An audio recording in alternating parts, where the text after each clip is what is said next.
The Republic of Venice was founded in 697 AD by the Veneti people. Their ancient ancestors were a confederation of Indo-European tribes distributed over a wide area encompassing southwestern Russia, the Caucasus region, and Anatolia. The Hittites were the southernmost tribe, and their capital city, Hattusa, displayed massive walls and gates guarded by stone lions and sphinxes.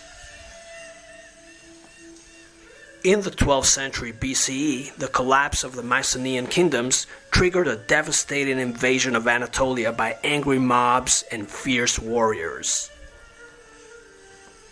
Feuds escalated into full-scale wars. The city of Troy, at the northwestern tip of Anatolia, fell to the ruse of the Trojan horse, and a group of survivors, led by Antenor, migrated to Italy, where they built Padua, Adria, and eventually Venice.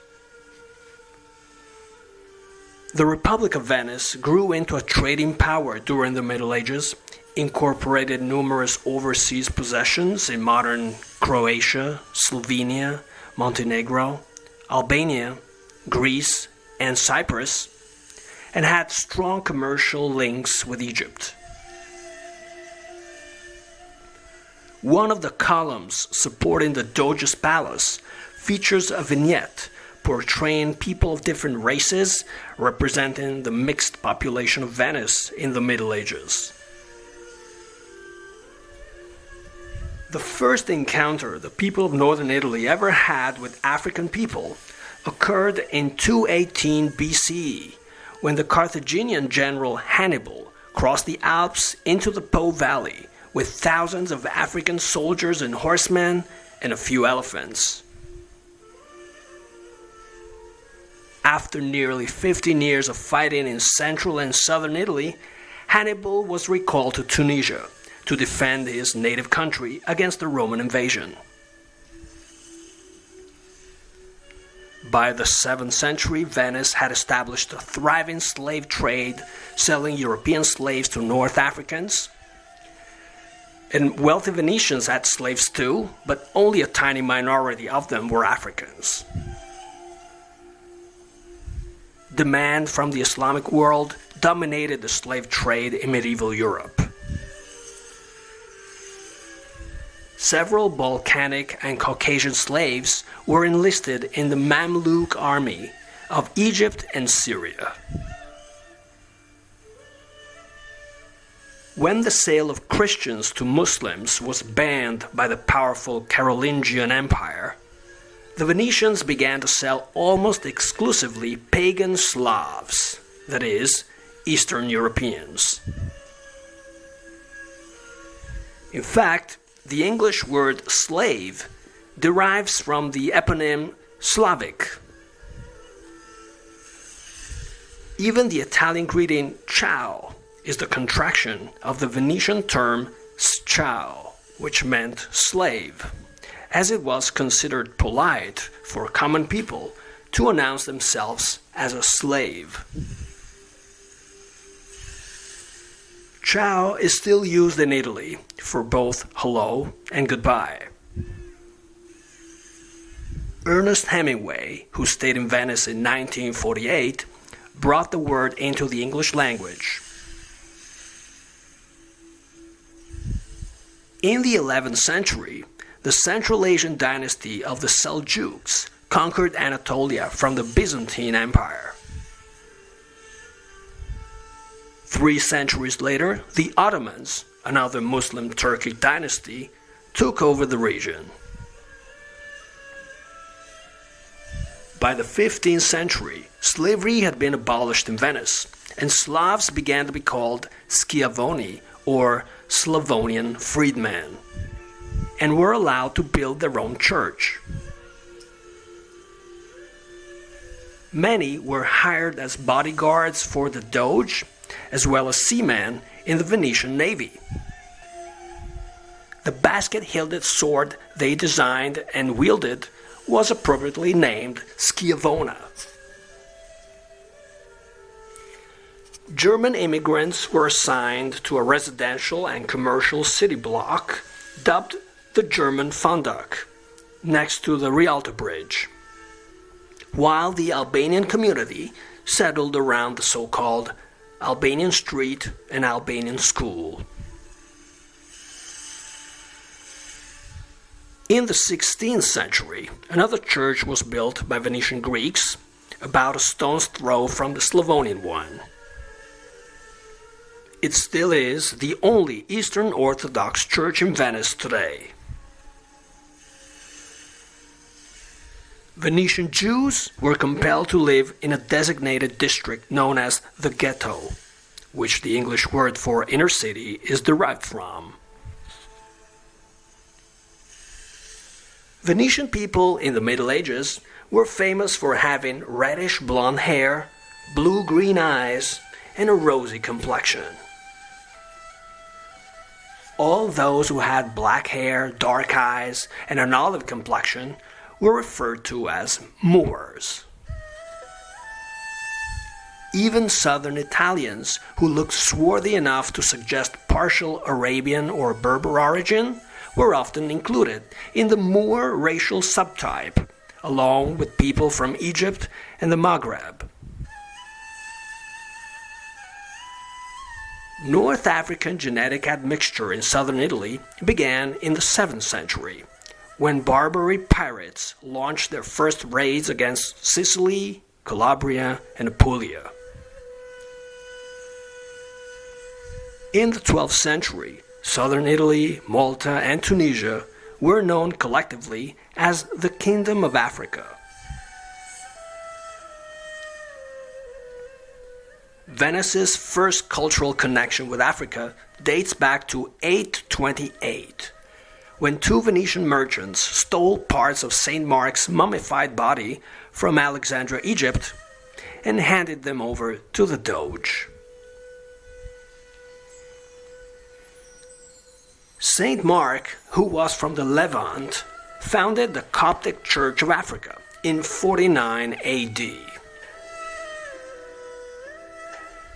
Before Venetian people chose him as their patron saint, Theodore of Amasya, the legendary dragon slayer from Anatolia, had been their most beloved hero, and the Christian representation of the Hittite god Tarhans.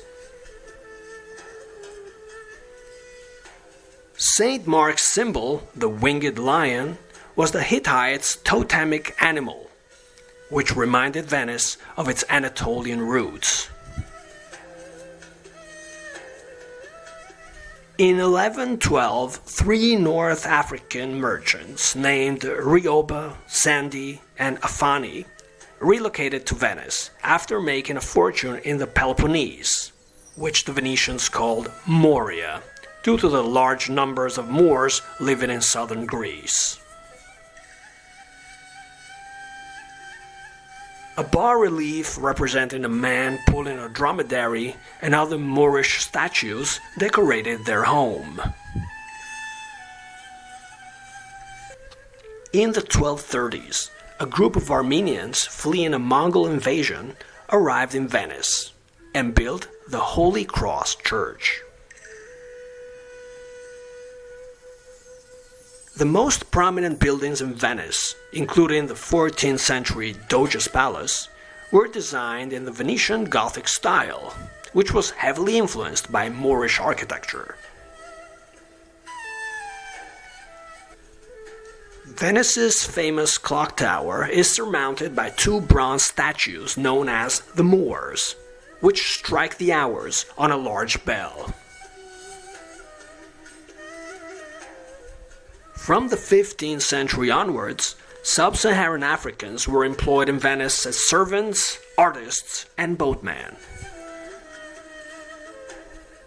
One of them, named Lazarus, was officially adopted by the noble Zen family and went on to become a nobleman himself. Two iconic paintings by Carpaccio feature African people. The Healing of the Possessed Man portrays a black-skinned gondolier at the bottom center, and a Berber and a Jew standing at the bottom left corner. In Hunting on the Lagoon, the stroke rowers, standing on the stern of three boats, look like sub-Saharan Africans. Two portraits by Titian include an African child. The first features the Duchess Laura Dianti, whose hand is placed on the child's shoulder. The second depicts the navigator Fabrizio Salvarezza in his home with another dark-skinned boy. The Venetian explorer Alvise Cadamosto visited West Africa in 1455 and 1456 and popularized African culture in Venice. About 100 years later, the Venetian geographer Giovanni Battista Ramuzio published a book titled Description of Africa, based on the first-hand accounts of the Berber diplomat John Leo, which sparked such an interest in African cult images that the icon of a black Madonna and child became the most venerated sacred image in 16th century Venice. It was related to the Nigerian goddess Yemoja and the Egyptian Isis, mother of the sky god Horus. In the 17th century, a new church was dedicated to this Black Madonna, in gratitude for deliverance from the plague that had just killed nearly a third of the Venetian population. The Venetian sculptor Andrea Brustolone was inspired by African fetishes such as the Minkisi and Nomoli, and started making decorative sculptures of black people, which might serve as amulets for protection from harmful influences in Venetian homes. So from the 17th century onwards, African faces became a recurring theme in various Venetian artifacts, especially jewelry and doorknobs. However, an additional element of African culture in Venice is the tabaro, a long woolen cloak modeled after the North African burnous, which was the most popular winter garment in Venice from the 17th to the 20th centuries. In the 14th century, the threat of an Islamic invasion was looming out of Asia Minor. In 1390, the Ottoman dynasty invaded the holy city of Alaşehir, also known as Philadelphia, in western Anatolia. Next, their capture of Constantinople in 1453 marked the collapse of the Byzantine Empire. Ottomans and Venetians had become sworn enemies. The war they fought from 1463 to 1479 resulted in the loss of several Venetian holdings in Albania and Greece. The Ottomans were poised to conquer the whole of Europe, but the notorious Vlad Dracula had thousands of them impaled in 1462, and the Hungarian general Kinerji Pál annihilated the Ottoman army in the Battle of Bradfield, Transylvania in 1479. This prompted the invaders to shift their focus to the Mediterranean. By 1537, they were controlling the Strait of Otranto, raiding Greek islands and attacking the coastal towns of Croatia and Albania. Their next target was Cyprus, Venice's most valuable colony. Shakespeare's character Othello was based on Paolo Giordano Orsini, a southern Italian nobleman characterized by thick lips, dark eyes, and curly hair, who took part in the Battle of Lepanto in 1571. Orsini lived in a large castle on the southern shore of Lake Bracciano, so he was known as Orsini of the Castello. And by clipping these words, Shakespeare devised the portmanteau name Othello. The poet, chronicler, and prophetic novelist Cynthius Giraldus described Orsini as a valiant and handsome Moor. The Battle of Lepanto was the largest naval battle in Western history since classical antiquity. In spite of their unfaltering courage and strategic ability, the Venetians lost the island of Cyprus and were forced to pay a large indemnity to the Ottomans. The resulting feeling of impotence only intensified the climate of fear and doom throughout Italy. Orsini, who had been the victim of a conspiracy, murdered his wife Isabella and eloped with his mistress Victoria. The Venetian Doge Alvise Mocenigo hanged himself the following year. Orsini died of unknown causes right after marrying Victoria, who was killed by assassins shortly thereafter. This story formed the basis of John Webster's tragedy, The White Devil.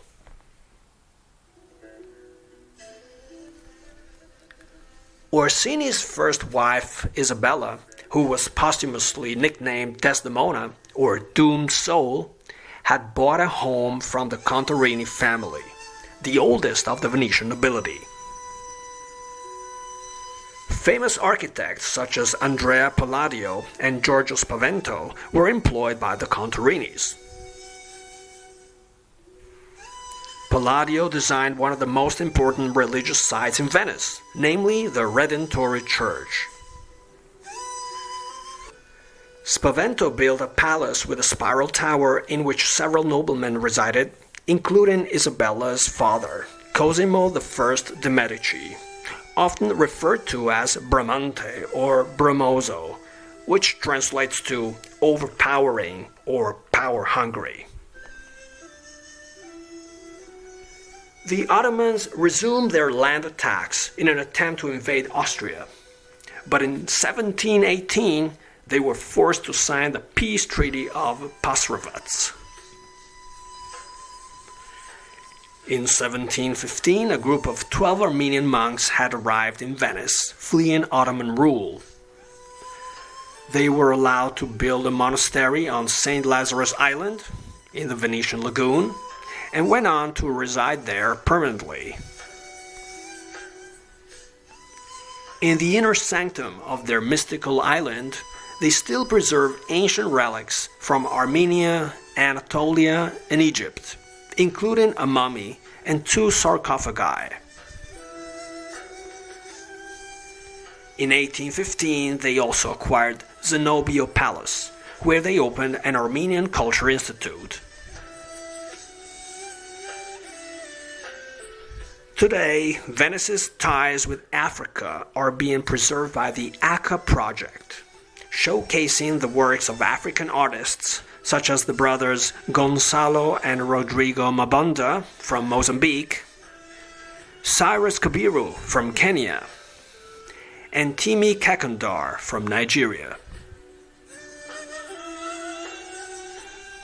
Last but not least, in his shop Moor the Senegalese glass artist and musician Moulaye Niang creates unique beads combining fashion, craftsmanship, and tradition from both Africa and Europe.